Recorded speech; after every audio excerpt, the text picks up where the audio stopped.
পুরোদমে ইসরায়েল, ফিলিস্তিন, Hezbollah, Iran ও হুতি বাহিনী চলছে ভয়ঙ্কর যুদ্ধ। জানিয়ে দেব আমাদের হাতে থাকা সবশেষ আপডেট সংবাদ। শুরুতেই জানাবো, উত্তর ইসরায়েল জুড়ে হামলা চালিয়ে যাচ্ছে হিজবুল্লাহ। ইসরায়েলের কৌশলগত মেরন ঘাঁটিতে 60টি ক্ষেপণাস্ত্র নিক্ষেপ।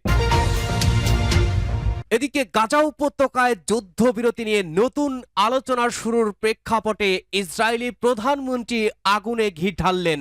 নেতানিয়াহুর নতুন 4 আবদার আলোচনার বুকে ছুরিকাঘাত।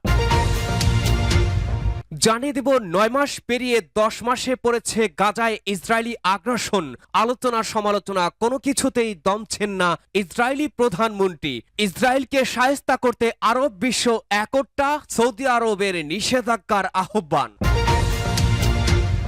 জানিয়ে দেব আরও একটি গুরুত্বপূর্ণ সংবাদ। ইন্নালিল্লাহ, গাজা যুদ্ধে 1,86,000 ফিলিস্তিনি নিহত হতে পারে। সম্প্রতি নেলসেট জার্নালে প্রকাশিত এক প্রতিবেদনে 3 জন গবেষক এমন অনুমান প্রকাশ করেছেন। সবশেষ জানাবো, ইসরায়েলকে শায়েস্তা করতে পুতিনের কঠিন সিদ্ধান্ত। শুনছিলেন আন্তর্জাতিক গণমাধ্যমের থেকে নেয়া সর্বশেষ আপডেট সংবাদগুলোর শিরোনাম। এবারে জানাবো বিস্তারিত। উত্তর ইসরায়েল জুড়ে হামলা চালিয়ে যাচ্ছে হিজবুল্লাহ। ইসরায়েলের কৌশলগত মেরন ঘাঁটিতে 60টি ক্ষেপণাস্ত্র নিক্ষেপ করল হিজবুল্লাহ যোদ্ধারা। লেবাননের ইসলামী প্রতিরোধ আন্দোলন হিজবুল্লাহ ইহুদিবাদী ইসরায়েলের উত্তরাঞ্চলীয় মেরুন সামরিক ঘাঁটি লক্ষ্য করে 60টি ক্ষেপণাস্ত্র নিক্ষেপ করেছে। হিজবুল্লাহ এক বিবৃতিতে জানিয়েছে, ইসরায়েলের উত্তরাঞ্চলীয় জাবাল আল জারমাক এলাকায় অবস্থিত কৌশলগত মেরন ঘাঁটিতে রোববার ওই ক্ষেপণাস্ত্র হামলা চালানো হয়। বিবৃতিতে বলা হয়েছে, ওই ঘাঁটির এয়ার কন্ট্রোল ইউনিটের সদর দপ্তর ও এয়ার অপারেশনস ডিরেক্টরেটের কাতিউষা রকেট ও ক্ষেপণাস্ত্র দিয়ে আঘাত হানা হয়েছে। নিক্ষিপ্ত সমরাস্ত্রগুলো লক্ষ্যবস্তুগুলোকে আঘাত হেনেছে বলে হিজবুল্লাহ জানিয়েছে। লেবানন থেকে মেরন ঘাঁটি লক্ষ্য করে 60টি ক্ষেপণাস্ত্র ও রকেট নিক্ষেপের কথা স্বীকার করেছে ইহুদিবাদী গণমাধ্যমগুলো। এদিকে ইসরায়েলের বারাকাত রিসা সামরিক ঘাঁটিতে ইসরায়েলি সেনা জমায়েতকে লক্ষ্য করে গাইডেড ক্ষেপণাস্ত্র নিক্ষেপ করার কথাও জানিয়েছে হিজবুল্লাহ। ওই হামলায় ঘাঁটিটিতে আগুন ধরে যায় এবং ইসরায়েলি সেনারা হতাহত হয় বলে আলাদা এক বিবৃতিতে জানিয়েছে হিজবুল্লাহ। এছাড়া লেবানন সীমান্তবর্তী বায়াত বিল্ডা সদর দপ্তরেও রকেট হামলা চালিয়েছে হিজবুল্লাহ যোদ্ধারা। লেবাননের এই প্রতিরোধ আন্দোলন তার বিবৃতিতে বলেছে, গাজায় ইসরায়েলি গণহত্যার প্রতিবাদে তারা এইসব হামলা চালাচ্ছেন। গাজায় যুদ্ধবিরতি প্রতিষ্ঠিত হলে তারা বিনা ঘোষণায় উত্তর ইসরায়েলে হামলা বন্ধ করে দেবেন। কিন্তু গাজায় যতদিন আগ্রাসন চলছে ততদিন হিজবুল্লাহ গাজাবাসীর সমর্থনে ইসরায়েলে হামলা চালিয়ে যাবে বলে বিবৃতিতে উল্লেখ করা হয়েছে। নেতানিয়াহুর নতুন 4 আবদার আলোচনার বুকে ছুরিকাঘাত। গাজা উপত্যকায় যুদ্ধবিরতি নিয়ে নতুন করে আলোচনা শুরুর প্রেক্ষাপটে ইসরায়েলের প্রধানমন্ত্রী বেনিয়ামিন নেতানিয়াহু বেশ কয়েকটি দাবি উত্থাপন করে বলেছেন, এগুলো নিয়ে কোনো আলোচনা হবে না। আর এর ফলে ফিলিস্তিন প্রতিরোধ আন্দোলন হামাসের সাথে যুদ্ধবিরতি এবং পণবন্দি মুক্তি আলোচনা ভণ্ডুল হয়ে যাওয়ার আশঙ্কার সৃষ্টি হয়েছে। তার নতুন আবদারগুলোর মধ্যে রয়েছে ইসরায়েলের যে কোনো সময় আবার হামলা শুরু করতে পারার নিশ্চয়তা। রোববার রাতে নেতানিয়াহুর এই আবদারের ফলে ইসরায়েল এবং মধ্যস্থতাকারী উভয়ের মধ্যে ক্রোধের সৃষ্টি করেছে। অনেকে অভিযোগ করেছেন, এর মাধ্যমে তিনি শান্তি আলোচনাকে ভণ্ডুল করে দিচ্ছেন। অনেক কাঠখড় পোহানোর পর চলতি সপ্তাহে আবার শান্তি আলোচনা শুরু হতে যাচ্ছে। হামাস বেশ নমনীয়তাও প্রদর্শন করেছে, কিন্তু নেতানিয়াহুর নতুন শর্ত সবকিছু শেষ করে দিতে পারে বলে আশঙ্কা করা হচ্ছে।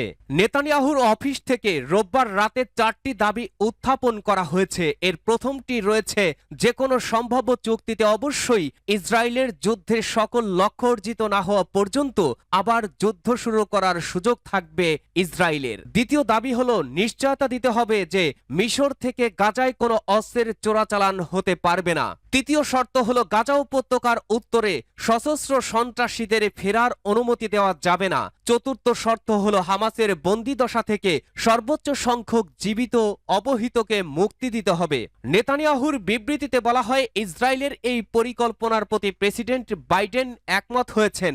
উল্লেখ্য, হামাস ইতিপূর্বে জানিয়েছিল যে যুদ্ধবিরতি চুক্তি কার্যকর হওয়ার সময় ইসরায়েলকে নিশ্চয়তা দিতে হবে যে তারা আর যুদ্ধ শুরু করবে না।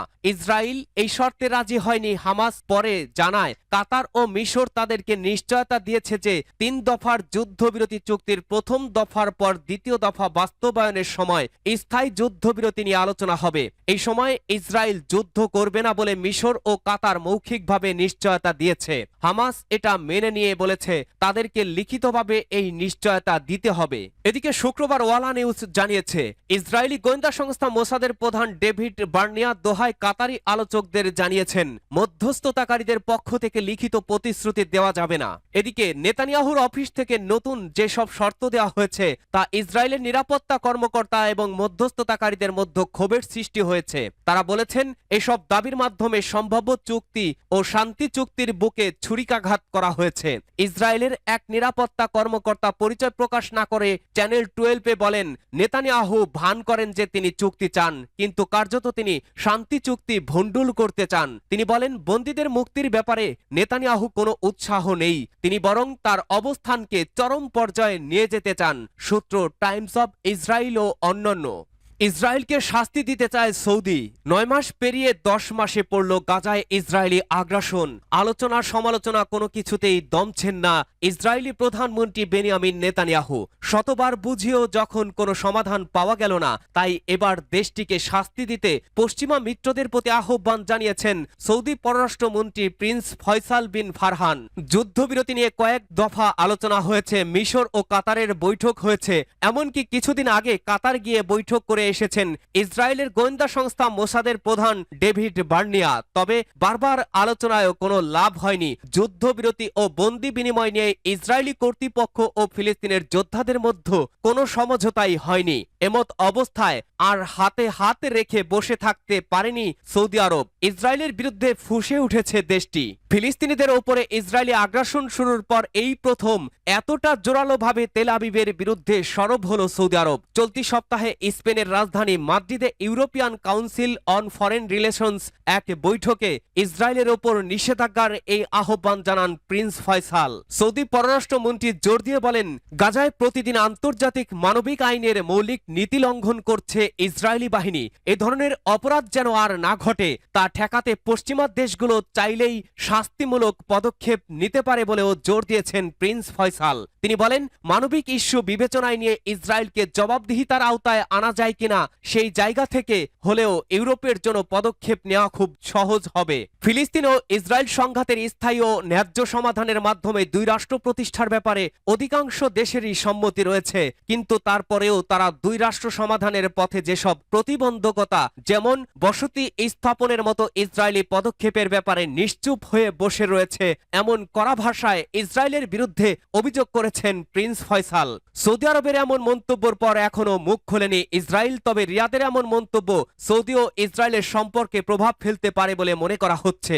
সম্প্রতি 2 দেশের মধ্যে সম্পর্ক স্থাপনের যে গুঞ্জন শোনা যাচ্ছিল তাতেও ভাটা পড়তে পারে। সৌদির সঙ্গে বিবাদে গেলে ইসরায়েলের লাভের চেয়ে ক্ষতি বেশি, কেননা মধ্যপ্রাচ্যে সৌদি আরব তাদের হাতছাড়া হয়ে গেলে আরব দেশগুলোকে দলে ফেরাতে এতদিনের সব অর্জন ব্যর্থ হয়ে যাবে ইসরায়েলের। ইন্নানিল্লাহ। গাজা যুদ্ধ নিয়ে ভয়ঙ্কর এক দুঃসংবাদ। গাজা যুদ্ধে 1,86,000 ফিলিস্তিনি নিহত হতে পারে। গাজা যুদ্ধে 1,86,000 ফিলিস্তিন নিহত হতে পারে। সম্প্রতি ল্যান্ডসেট জার্নালে প্রকাশিত এক প্রতিবেদনে 3 জন গবেষক এমন অনুমান প্রকাশ করেন। প্রতিবেদনে বলা হয়েছে গাজা যুদ্ধে 1,86,000 ফিলিস্তিন নিহত হতে পারে। সেজন্য কেবল সংঘাত কেন্দ্রিক প্রত্যয় মৃত্যুই দায়ী নয়, বরং সংক্রমক ও সংক্রামক রোগ ইত্যাদির কারণে পরোক্ষভাবে মৃত্যু এর মধ্যে শামিল হবে। ওই গবেষকদের মধ্যে Israel journal of health policy রিসার্চের সম্পাদকীয় বোর্ডের সদস্য মার্টিন ম্যাকিও রয়েছেন। তারা বলেছেন গত 19 জন গাজার স্বাস্থ্য মন্ত্রণালয়ে প্রকাশিত নিহতের সংখ্যার উপর ভিত্তি করে ওই অনুমানটি করা হয়েছে। গবেষকরা ল্যান্ডসেট জার্নালে বলেছেন সশস্ত্র সংঘর্ষের সহিংসতার সরাসরি ক্ষতির বাইরেও পরোক্ষ স্বাস্থ্যগত প্রভাব রয়েছে। তারা আরো বলেন এই সংঘাতের তীব্রতার কারণে মোট মৃতের সংখ্যা বড় হবে বলে আশঙ্কা করা হচ্ছে। স্বাস্থ্য পরিচর্যা, অবকাঠামো ধ্বংস, খাদ্য, পানীয় এবং আশ্রয়ের তীব্র ঘাটতি, নিরাপদ স্থানে পৌঁছতে জনগণের অক্ষমতা এবং ইউএনআরডব্লিউতে তহবিলের ক্ষতি ইত্যাদি ওই সংখ্যাকে প্রভাবিত করতে পারে। গবেষকরা যোগ করেন, সাম্প্রতিক সংঘাতে এই ধরনের পরোক্ষ মৃত্যুর সংখ্যা প্রত্যেক মৃত্যুর সংখ্যার 3 গুণ থেকে 15 গুণ বেশি রিপোর্ট করা। 37 থেকে 397 মৃত্যুর প্রতি একজন প্রত্যক্ষ মৃত্যুর বিপরীতে 4টি পরোক্ষ মৃত্যুর অনুমান করা হয়েছে। সেই হিসাবে গাজার বর্তমান সংঘাতের জন্য 1,86,000 বা তারও বেশি মৃত্যুর জন্য দায়ী হতে পারে এমন অনুমান করা অমূলক কিছু নয়। সূত্র আল জাজিরা। ইসরায়েলকে শায়েস্তা করতে পুতিনের কঠিন সিদ্ধান্ত। কথায় আছে, ঘুমন্ত সিংহকে জাগাতে নেই, কিন্তু ইসরায়েল যেন সেই কাজটি করেছে। তারা ইউক্রেনকে প্যাট্রিয়ট ক্ষেপণাস্ত্র দেওয়ার ইঙ্গিত দিয়ে যেন ঘুমন্ত সিংহকে জাগিয়ে তুলেছে। ইসরায়েল এমন ইঙ্গিত দেওয়ার পর এবার কঠিন সিদ্ধান্ত নিয়েছেন রাশিয়ার প্রেসিডেন্ট ভ্লাদিমির পুতিন। মূলত 30 বছরেরও বেশি সময় আগে যুক্তরাষ্ট্রের কাছ থেকে 8টি প্যাট্রিয়ট ক্ষেপণাস্ত্র প্রতিরক্ষা সিস্টেম কিনেছিল ইসরায়েল। এই সিস্টেমগুলোর সবই M901 PSC-2 ব্যাটারি মডেলের, কিন্তু গত এপ্রিল মাসে ইসরায়েলের প্রতিরক্ষা মন্ত্রণালয় ঘোষণা দেয় পুরনো হয়ে যাওয়ার এই সমরাস্ত্রগুলো তারা আর ব্যবহার করবে না। এগুলোর স্থানে আনা হবে নতুন আধুনিক ক্ষেপণাস্ত্রের প্রতিরক্ষা ব্যবস্থা। ইসরায়েলের এই ঘোষণার পরপরই এই ক্ষেপণাস্ত্র প্রতিরক্ষা সিস্টেমগুলো ইউক্রেনের প্রতিরক্ষা বাহিনীকে দেওয়ার অনুরোধ জানায় কিয়েভ। এই ইস্যুতে যুক্তরাষ্ট্র, ইসরায়েল ও ইউক্রেনের মধ্যে সম্প্রতি কয়েক দফা আলোচনাও হয়েছে। এরপরই জাতিসংঘে নিযুক্ত রাশিয়ার দূত ভ্যাসিলি নেবেনজিয়া ইসরায়েলকে উদ্দেশ্য করে বলেন, ইউক্রেনে যেই যত শক্তিশালী অস্ত্র পাঠাক না কেন তা ধ্বংস করা হবে। গত 2 বছরে ইউক্রেনে অনেক শক্তিশালী অস্ত্র পাঠিয়েছিল যুক্তরাষ্ট্র ও তার পশ্চিমা মিত্ররা, সেগুলোর প্রায় সবই ধ্বংস করা হয়েছে। এখন যুক্তরাষ্ট্র ও পশ্চিমা বিশ্বের বাইরে কোনো নতুন রাষ্ট্র যদি ইউক্রেনকে অস্ত্র সহায়তা দেয়, সেক্ষেত্রে তার পরিণতি হবে গুরুতর ভয়াবহ। রুশ দূতের এই কড়া বার্তার পর এবার কঠিন সিদ্ধান্ত নিয়েছেন দেশটির প্রেসিডেন্ট ভ্লাদিমির পুতিন। 4 দশকের বেশি সময় ধরে চলা স্নায়ুযুদ্ধের সময় 1988 সালে সোভিয়েত ইউনিয়নের সাবেক নেতা মিখাইল গারবাচেভ ও মার্কিন প্রেসিডেন্ট রোনাল্ড রিগান ঐতিহাসিক একটি চুক্তি করেছিলেন। ওই চুক্তি অনুযায়ী 500 থেকে 5500 কিলোমিটার মাত্রার স্থল থেকে নিক্ষেপযোগ্য পরমাণু বোমা বা প্রচলিত মিসাইল ছোড়া নিষিদ্ধ করা হয়েছিল। আনুষ্ঠানিকভাবে ওই চুক্তি ইন্টারমিডিয়েট রেঞ্জ নিউক্লিয়ার ফোর্সেস ট্রিটি বা INF নামে পরিচিত। তবে 2019 সালে রাশিয়ার উপর চুক্তি ভঙ্গের দায় চাপিয়ে চুক্তি থেকে বেরিয়ে যায় যুক্তরাষ্ট্র। এ অবস্থায় পুতিন নিষিদ্ধ ঘোষিত মাঝারি পাল্লার এই মিসাইলের উৎপাদন শুরুর নির্দেশ দিয়েছেন। পুতিন জানিয়েছেন, আমাদের এই স্ট্রাইক সিস্টেমগুলোর উৎপাদন শুরু করতে হবে এবং তারপর প্রকৃত পরিস্থিতির উপর ভিত্তি করে আমাদের নিরাপত্তা নিশ্চিত করার জন্য প্রয়োজন হলে কোথায় স্থাপন করা হবে সেই সম্পর্কে সিদ্ধান্ত নিতে হবে। ইসরায়েলকে শায়েস্তা করতে পুতিন এমন কঠিন সিদ্ধান্ত নিয়েছেন বলে ধারণা করা হচ্ছে।